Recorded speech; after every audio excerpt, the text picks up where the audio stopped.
Let's listen into that.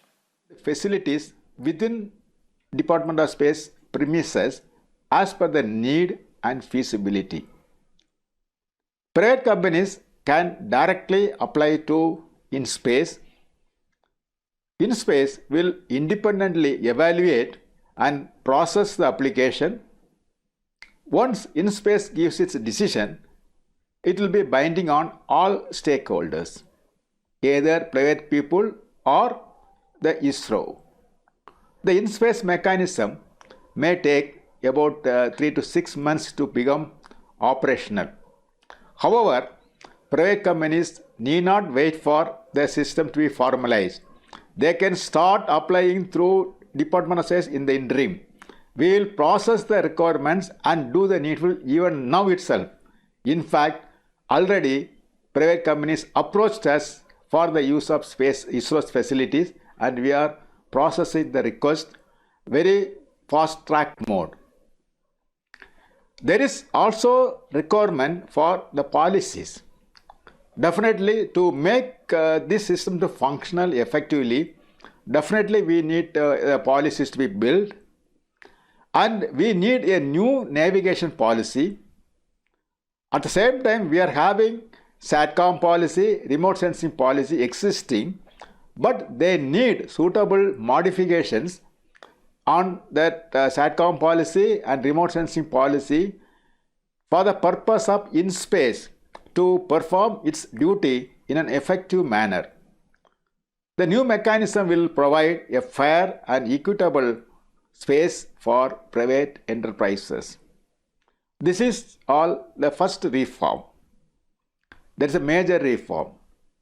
In short, that mechanism we are going to establish is for allowing private players to carry out the activities in space sector. The next reform, what we are talking is that the role of New Space India Limited, that is NSIL, is recalibrated to transform the approach of supply-driven model to demand-driven model for space-based services. NSIL will be empowered to take over the operational launch vehicles, satellite, as well as commercial applications activities, and will execute them through industry consortiums. NSIL will also undertake technology transfer activities. Now, coming back to ISRO, its activities are not going to be reduced. ISRO will continue to carry out space activities, including advanced research and development, interplanetary missions, human space flight, and capacity building activities. In addition, ISRO will also wholeheartedly support private sector as per IN-SPACe decisions.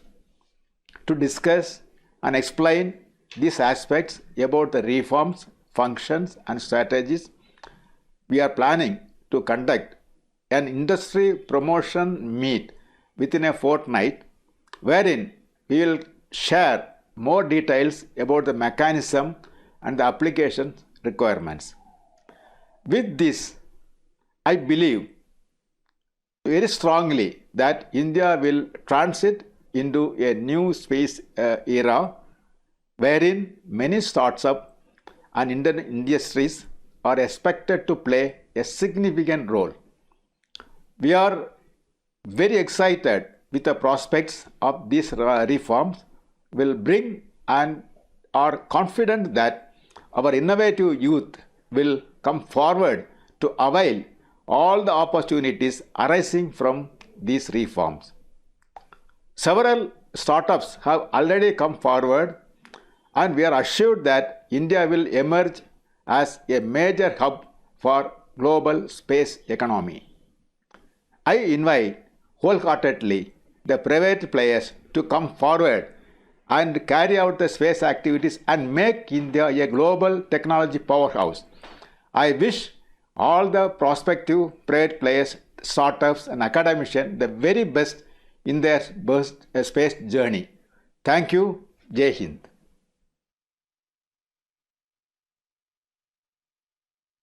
All right, a very important address and a statement they're coming in from the ISRO chief, Dr. K. Sivan, speaking about several reforms that has been undertaken at this point. In one of those reforms, the ISRO chief, Dr. K. Sivan, they're highlighting that the facilities would be now open for the private firms and we need suitable modification in the policy, which is a major reform. ISRO chief also going ahead and saying that ISRO will continue to carry out the space activities and they are allowing the private players to create activity in the space in order for India to transit into a new space era.